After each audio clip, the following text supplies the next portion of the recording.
Salut tout le monde! Aujourd'hui, je fais la critique et l'analyse du cinquième album de Pink Floyd, Atom Heart Mother.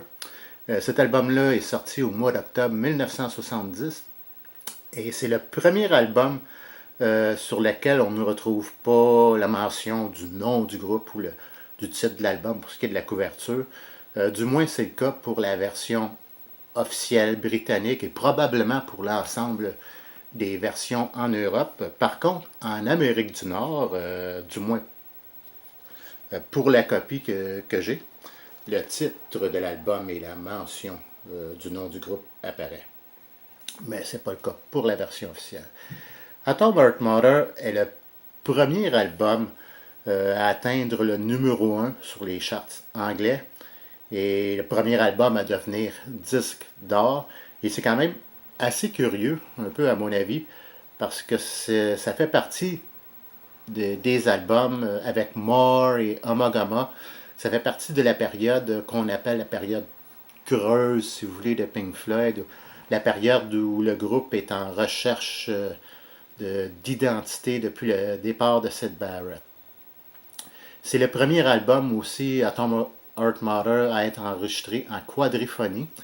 Et le titre de l'album s'inspire d'un article de journal où on relate d'une femme ayant subi une opération, c'est-à-dire une jeune maman, à laquelle on a placé un pacemaker. Et Atom Heart Mother, c'est un album à saveur rock progressif, très progressif, probablement l'album de Pink Floyd qui sonne le plus progressif, donc un album à saveur rock progressif, folk et expérimental. Cet album-là contient 5 chansons, ou plutôt 5 morceaux si vous préférez. Et on débute avec l'analyse justement de ces 5 titres, de ces 5 morceaux. Donc l'album débute avec la pièce titre qui est Atom Heart Mother, qui est un long instrumental qui dure au-dessus de 20 minutes, je crois. C'est un morceau composé par le groupe au complet, plus Ron Jason. Et Ron Jason qui est un espèce de compositeur de musique expérimentale, un compositeur contemporain. Et d'ailleurs, Roger Waters et Ron Jason ont uni leurs efforts pour l'album The Music from the Body, Music from the Body, qui est assez particulier si vous n'avez jamais entendu cet album-là. Donc, ce morceau-là se divise en 6 parties. Father's Shout, dans lequel on entend, qui est comme le thème principal, qu'on entend les cuivres. Et ensuite, ça s'enchaîne avec une deuxième partie qui s'appelle Breast Milky, qui débute avec des violons et comme une espèce de petite mélodie de Rick Wright au clavier. Ensuite, on a Mother 4, où on entend principalement des chœurs de femmes. Ensuite, ça s'enchaîne avec Funky Down, qui débute, je crois, avec la basse. C'est vraiment dans cette partie-là du morceau où on entend la guitare, le jeu de guitare de David Gilmour, qui est si particulier au son de Pink Floyd et qui se répétera dans tous les albums suivants. Ensuite, on enchaîne avec la partie qui s'appelle Mind Your Throat, Please, qui est une espèce de collage bizarre d'effets vocaux, de voix étranges, si vous voulez. Ensuite, on a cette dernière partie qui est Reemergence, où on revient avec le thème principal des cuivres. Donc, il y a quand même des bons moments. C'est pas un morceau qui est toujours facile à écouter du tout début jusqu'à la toute fin. Mais avec le temps, on apprend un peu plus à s'y faire, à apprécier. Et je pense que c'est vraiment les parties. Bon, il y a Father's Shout qui est le thème principal, qui est quand même pas mal. Mais c'est surtout les parties qui s'appellent Braced, Milky, Funky Down et Mother 4, qui est pas mauvais aussi, qui m'accroche le plus.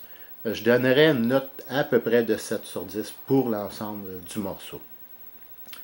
Ensuite, on y va avec la chanson If de Roger Waters. C'est une belle chanson. J'aime beaucoup les arpèges à la guitare classique. Pour ce qui est des paroles, c'est bien. C'est pas ce que je considérerais comme un classique de Pink Floyd, mais je donnerais quand même une note de 8 sur 10. Ensuite, on a la chanson Summer 68, qui est une chanson de Rick Wright. J'aime bien la mélodie en général de cette chanson-là, surtout le refrain How do you feel? How do you feel? Qui est vraiment très accrocheur. Vers la toute fin, on a une partie qu'on pourrait appeler peut-être le pont dans la chanson, qui est un peu plus calme, qui m'accroche peut-être un peu moins. Mais c'est quand même une bonne chanson, Summer 68. Je lui donnerais un 8.5 sur 10. Ensuite, chanson suivante, qui est Fat Old Son, qui est ma préférée de l'album, qui est une chanson de David Gilmour, qui est une belle ballade dans l'ensemble, mais c'est vraiment le solo de guitare électrique de David Gilmour, qui est pourtant quand même assez simple, mais très efficace, très beau solo, et c'est ce qui fait que je donne un 10 sur 10 à cette chanson-là. Et finalement, le dernier morceau, dis-je, Alan's Psychedelic Breakfast. Faut avoir quand même l'esprit très ouvert pour apprécier ce morceau-là. Peut-être que c'est appréciable sous l'effet de certaines substances. Bon, disons qu'en gros, le thème de ce morceau-là, c'est comme l'histoire, si vous voulez, d'un freak ou d'un hippie en train de se faire à déjeuner. On entend des effets sonores comme du lait versé sur des céréales, des œufs en train de frire. Donc, ce morceau-là se divise en 3 parties. La première qui est Rise and Shine, donc on entend comme une espèce de mélodie au piano qui s'égare un peu, dont je raffole pas spécialement. Partie suivante qui est Sunny Side Up, qui est ma préférée. Par contre, cette partie-là dure pas plus de 3 minutes. J'aime bien la guitare quand même dans cette partie-là, mais si on calcule environ 3 minutes sur les 13 minutes environ, de ce morceau-là complet, c'est quand même pas beaucoup pour ce qui est d'intérêt.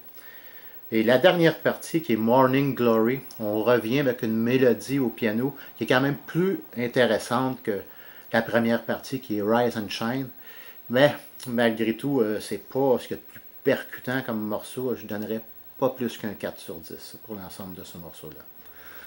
Donc, dans l'ensemble, cet album-là, bon, quand même certaines faiblesses, certaines petites longueurs un peu, mais dans l'ensemble, j'aime quand même assez, j'aime bien quand même la pièce titre qui est Atom Heart Mother, Fat Old Son, qui est excellent, If, Summer 68, ça s'écoute assez bien.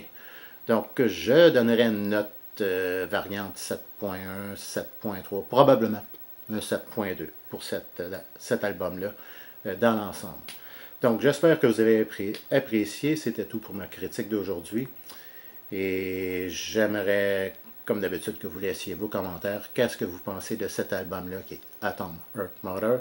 Donc, je vous remercie et je vous dis à la prochaine.